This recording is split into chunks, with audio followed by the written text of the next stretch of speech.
Hello everyone, जय हिंद। आज इस वीडियो में हम देखेंगे गुप्त वंश के बारे में। ठीक है, आपकी यूपीएससी की एग्जाम हो चाहे स्टेट पीएससी की एग्जाम हो, काफी महत्वपूर्ण ये वीडियो, काफी इंपॉर्टेंट फैक्ट्स मैंने जो है सेलेक्ट किए हैं। चलिए वीडियो को स्टार्ट करते हैं, क्योंकि सीधी बात, नो बकवास।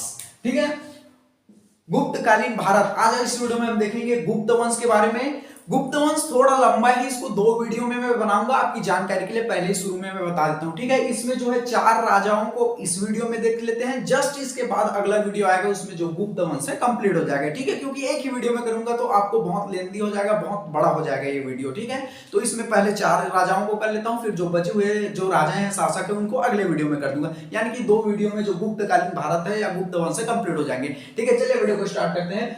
जो गुप्त वंश की जो जानकारी है, जानकारी के स्रोत किस किस से मिलती है। ठीक है, देखो कोई भी जो शासक है, कोई भी वो जो वंश आई है, उसकी तो कुछ तो प्रमाण रहा होगा। जैसे आज मोदी जी जो है हमारे देश के प्रधानमंत्री है, लगातार 2 बार प्रधानमंत्री बन चुके, इसके तो कुछ प्रमाण है। आज इसी देखो, अभी जो प्रधानमंत्री है, आज से 2000 बाद जो है आने वाली पीढ़ियां उसे पढ़ेंगी, तो आज की जो समय है 2000 बाद 2000 साल के बाद क्या है, इतिहास बन जाएगा। ठीक है, तो आज जो देश के जो शासक है प्रधानमंत्री नरेंद्र मोदी जी को जब इतिहास पढ़ेंगे, आज से 2000 साल बाद आने वाली पीढ़ी पढ़ेगी, तो उसे कैसे याद करेगी, किस माध्यम से जानेगी। आप देखिए, इसका माध्यम होगा यूट्यूब होगा, न्यूज़पेपर होगा, उसके बारे में बहुत सारी फिल्म बन चुकी है, फेसबुक होगा, इंस्टाग्राम होगा, बहुत सी ऐसी चीजों में जो है जो आज की जो वर्तमान डेटा है वो उपलब्ध हो जाएंगे। लेकिन उस टाइम पर जो हम गुप्त वंश की जानकारी, इनके जानकारी के जो स्रोत रहे हैं, विशाखा दत्त की जो रचना का नाम है देवी चंद्रगुप्त। ठीक है, विशाखा दत्त की जो रचना का क्या नाम है, देवी चंद्रगुप्त मुद्रा राक्षस है। ठीक है,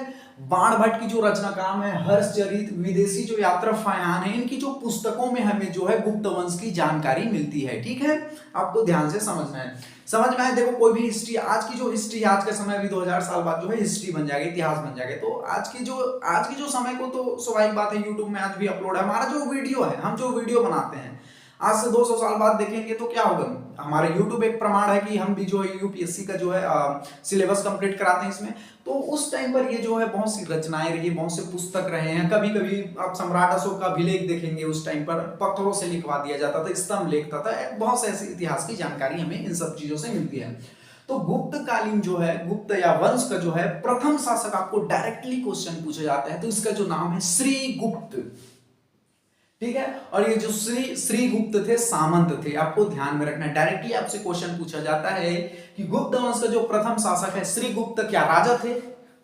बिल्कुल नहीं, ये सामंत थे, आपको ध्यान में रखना है। ठीक है, चलिए अगला देखते हैं। गुप्त वंश का अगर संस्थापक आपसे पूछे, गुप्त वंश का संस्थापक अगर आपसे पूछे, तो उसका जो नाम आ जाएगा श्रीगुप्त। ठीक है, और ये सामंत थे। आपको डायरेक्टली ऐसे स्टेटमेंट में क्वेश्चन पूछा जाता है कि जो गुप्त वंश के जो प्रथम शासक थे या संस्थापक थे श्रीगुप्त, क्या राजा थे? नहीं, तो सामंत थे पहले। ठीक है, दूसरा जो राजा का नाम है गुप्त वंश के जो सेकंड नंबर का नाम, राजा का जो नाम है घटोत्कच। आपको ध्यान में रखना है, घटोत्कच। ठीक है, इनके बारे में कोई इंपॉर्टेंट फैक्ट्स नहीं है, लेकिन मैं आपको जानकारी बता दूं, जो जो इंपॉर्टेंट मैं फैक्ट सेलेक्ट करता हूं पूरे इंपॉर्टेंट रहते हैं। इनके कम से कम आपको क्रम वाइज नाम याद रखने, जैसे श्रीगुप्त, फिर घटोत्कच आपको ध्यान रखना, फिर चंद्रगुप्त प्रथम, ऐसे आपको एक सीरीज में जमाने के लिए दे दिया जाता है। तो इसलिए आपको पूरे राजा के जो इंपॉर्टेंट नाम है सीरियल वाइज, उसको ध्यान में रखना, क्या क्या उनकी घटनाएं हैं, क्या क्या उनसे रिलेट करती फैक्ट्स, उसको आपको ध्यान में रखना। चलिए अगला देखते हैं। तीसरा जो शासक है चंद्रगुप्त प्रथम। ठीक है, गुप्त वंश का वास्तविक संस्थापक, अगर आपसे यूपीएससी के या स्टेट पीएससी या गवर्नमेंट एग्जाम में आपसे डायरेक्टली अगर पूछे कि गुप्त वंश का वास्तविक संस्थापक, फिर से बता दूं, वास्तविक संस्थापक का नाम बताइए, तो चंद्रगुप्त प्रथम। अगर गुप्त वंश का केवल संस्थापक पूछे तो श्रीगुप्त, अगर वास्तविक संस्थापक अगर आपसे पूछे तो उसका नाम है चंद्रगुप्त प्रथम हो जाएगा। ठीक है, तो वास्तविक संस्थापक चंद्रगुप्त प्रथम। इसने महाराजा धीराज की जो है उपाधि धारण की थी। ठीक है, बहुत से ऐसे राजा आए जो अपने अपने जो है बहुत सी उपाधियां धारण की। कोई विक्रमादित्य की उपाधि धारण की, कोई महेंद्र आदित्य की उपाधि धारण की, कोई महाराजा धीराज की उपाधि धारण की, कोई परम भट्टाकर की उपाधि धारण की। तो ऐसे बहुत से उपाधि धारण की। तो महाराजा धीराज की जो उपाधि किसने धारण की थी? चंद्रगुप्त प्रथम ने। डायरेक्टली आपसे क्वेश्चन पूछा जाता है, और मैं हमेशा हर वीडियो में आपको सिंप्लीफाई कर देता हूँ, क्लियर कर देता हूँ कि आपकी यूपीएससी प्रीलिम्स के एग्जाम हो, चाहे स्टेट पीएससी का प्रीलिम्स का एग्जाम हो, या कोई भी गवर्नमेंट एग्जाम हो, आपसे क्वेश्चन कैसे पूछे जाते हैं। ठीक है, तो महाराजा तो धीराज की उपाधि किसने धारण की थी? चंद्रगुप्त प्रथम ने। चलिए अगला देखते हैं इसके बारे में। इसे लिच्छवी कुल, ध्यान में रखना डायरेक्टली क्वेश्चन पूछे जाते हैं। इसने लिच्छवी कुल की कन्या जिसका नाम था कुमार देवी से विवाह किया। या तो हम ये कह सकते हैं कि चंद्रगुप्त प्रथम की जो पत्नी का क्या नाम है, कुमार देवी है। ठीक है, मैं फिर से बता दूं इसकी पत्नी का क्या नाम है, कुमार देवी है। कुमार देवी से इसने जो है विवाह किया। अगला हम देखेंगे जो शासक है Samudragupta, that is a most important question. खैर मैं जितने भी फैक्ट्स कराता हूं पूरे इंपॉर्टेंट रहते हैं, और जो और से और एक्स्ट्रा इंपॉर्टेंट रहते हैं उसको मैं और जोर देकर आपको बताता हूं कि ये और ज्यादा इंपॉर्टेंट है। समुद्रगुप्त, इसे भारत का नेपोलियन कहते हैं। That is a most important question. Directly आपसे क्वेश्चन पूछा जाता है कि भारत का नेपोलियन किसे कहते हैं, तो समुद्रगुप्त को भारत का नेपोलियन कहते हैं। ठीक है, अगर आपसे पूछे भारत के नेपोलियन किसे कहते हैं, तो समुद्रगुप्त को भारत का नेपोलियन कहते हैं। इसने परम भट्टाकर, ठीक है, कविराज, ये बहुत अच्छे कवि थे, कविराज बहुकविता की उपाधि धारण की थी। किसने, समुद्रगुप्त ने, और इसे ही भारत का नेपोलियन कहते हैं। चलिए अगला देखते हैं। ये एक साम्राज्यवादी था, ठीक है, इसने बहुत से राज्यों को जीता है, इसको आपको ध्यान में रखना है। तो इसने उत्तर भारत के 9 राज्यों को जीता, याद रखना। ठीक है, डायरेक्टली क्वेश्चन पूछे जाते हैं कि समुद्रगुप्त ने उत्तर भारत के कितने राज्यों को जीता और दक्षिण भारत के कितने राज्यों को जीता। तो उत्तर भारत के 9 राज्यों को जीते और दक्षिण भारत के 12 राज्यों को जीता।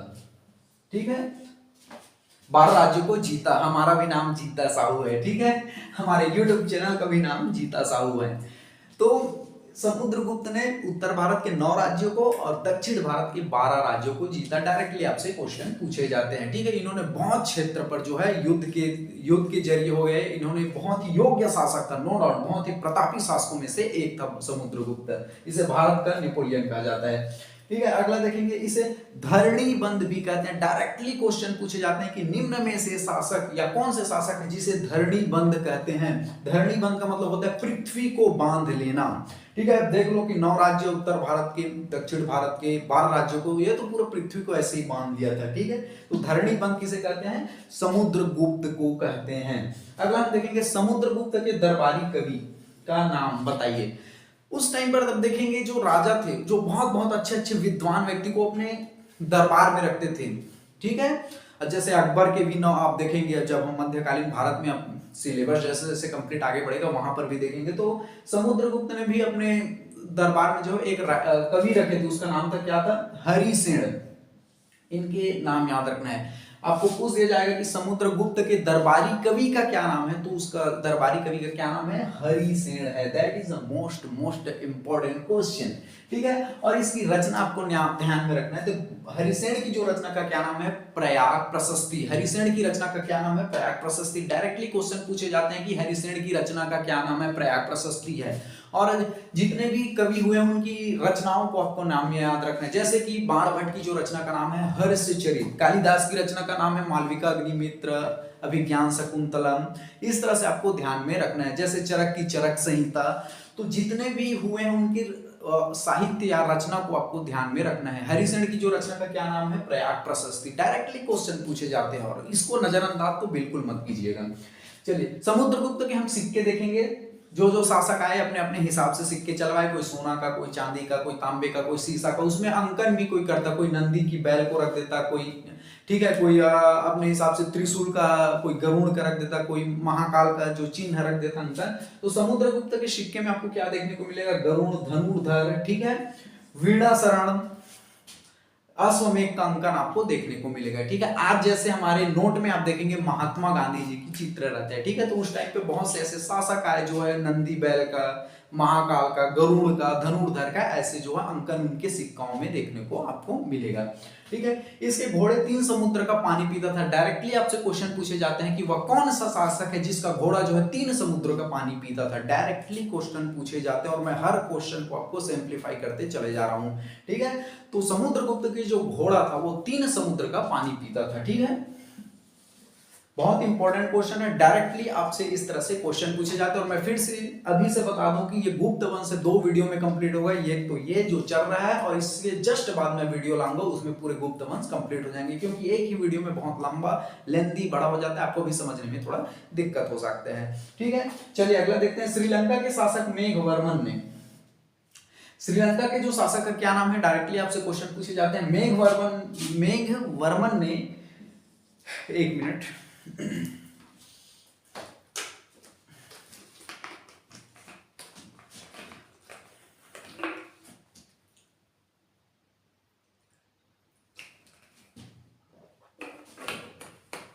हमारा भी गला सूख जाता है।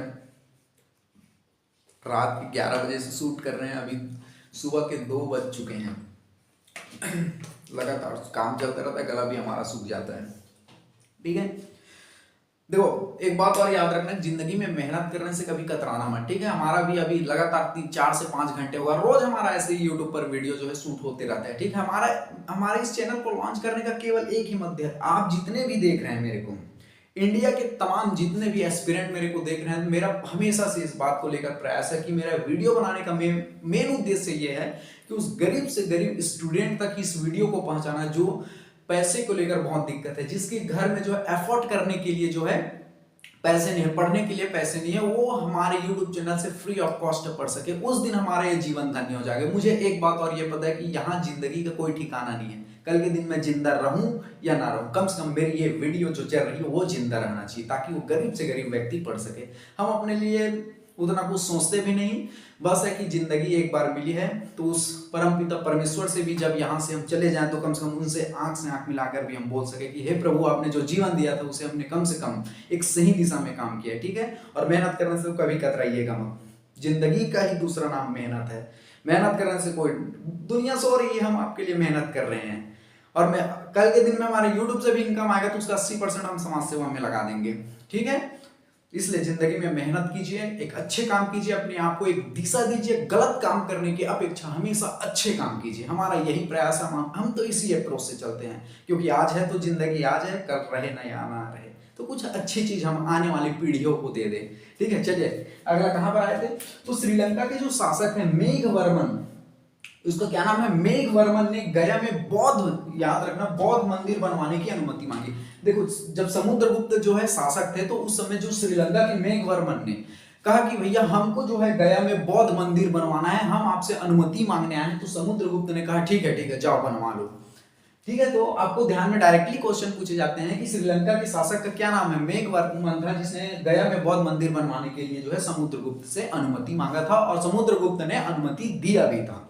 ठीक है, अगला देखेंगे, ये जो अगला जो फैक्ट्स है, that is a most important question. देखो नो डाउट समुद्रगुप्त बहुत ही प्रतापी शासक थे, योग्य शासक थे, बहादुर शासक थे। ये जो है क्षेत्र साम्राज्यवादी, अपने क्षेत्र को बढ़ाने वाले शासकों में से थे। देखो आपने उत्तर भारत के 9, दक्षिण भारत के जो है 12 राज्यों को जीता था। ये जो है साम्राज्यवादी था, क्योंकि क्षेत्र को बढ़ाना चाहता था। तो ये जो क्या करता था, कभी कभी देखो जो जिस क्षेत्र में जाता उसे तो पहले प्यार से समझाता था, ठीक है, कि आप जो है हमारी अधीनता स्वीकार कर लीजिए। तो ये कभी कभी क्या करता था, जो नहीं मानता था उनसे युद्ध करता था। ठीक है, शत्रु पर अधिकार करता था। ठीक है, शत्रु पर अधिकार, इसे क्या कहते थे, ग्रहण। आपको ध्यान में रखना, ग्रहण। डायरेक्टली आपसे क्वेश्चन पूछा जा सकता है कि जो समुद्रगुप्त की शत्रु पर अधिकार करने की जो नीति को और किस नाम से जाना जाता है, तो ग्रहण नीति के नाम से जाना जाता है। ठीक है, शत्रु को मुक्त, देखो यह साम्राज्यवादी था, जिस क्षेत्र में जाता वहां के राजा को हराता था और बाद में उस राजा को मुक्त भी कर देता था। ठीक है, देखो आप फॉर एग्जांपल हम समझा रहे हैं, जैसे कोई दो व्यक्ति है, एक ने यूपीएससी का इंटरव्यू दिला दिया है, एक यूपीएससी का प्रीलिम से ही अब से नहीं निकल पा रहा है उससे, तो स्वाभाविक सी बात है कि जो यूपीएससी इंटरव्यू निकाला है वो तो थोड़ा राजा की तरह रहेगा।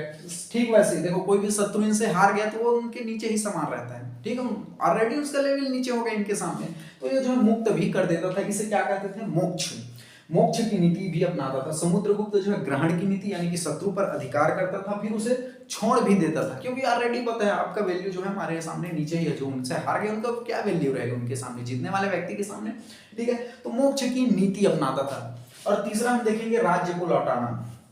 समुद्रगुप्त ने बहुत से ऐसे राज्यों को, उनके शासकों को भी लौटा दिया था, जीतने के बाद भी लौटा दिया था। ठीक है, तो समुद्रगुप्त की 3 नीतियों को आपको ध्यान में रखना है, ग्रहण की नीति, मोक्ष की नीति और अनुग्रह की नीति। तो ग्रहण में क्या होता था, शत्रु पर अधिकार करता था, ये समुद्रगुप्त की नीति है, आपको ध्यान में रखना है। मोक्ष की नीति में शत्रु को जो है मुक्त कर देता था और अनुग्रहण में राज्य को लौटा देता था। तो जो ये तीनों नीति को जो समुद्रगुप्त के जो दरबारी कवि थे हरिसेन ने इसे क्या कहा था, ग्रहण मोक्ष अनुग्रह की नाम से पुकारा। ठीक है, समुद्रगुप्त की इस तीनों नीति को किस नाम से पुकारा? हरिसेन ने, उसके जो दरबारी कवि ने, ग्रहण मोक्ष अनुग्रह। देखो तीनों का नाम सबमिट है, आपको ध्यान में रखना, ग्रहण मोक्ष अनुग्रह। तो हरिसेन इसे किस नाम से पुकारा? ग्रहण मोक्ष अनुग्रह के नाम से पुकारा। ठीक है, गुप्त वंश में हम समुद्रगुप्त तक देखते हैं। ठीक है, इस वीडियो में, अगले वीडियो में जो बचे हुए शासक है उसे अगले वीडियो में हम पूरा कंप्लीट कर देंगे। ठीक है, आई होप आपको जो 4 शासक हैं गुप्त वंश के आसानी से समझ आ गया होगा, ऐसा मैं आशा करता हूं। अगले वीडियो में जो बचे हुए शासक है उसको हम कंप्लीट करेंगे। चलिए, थैंक यू वेरी मच, जय हिंद।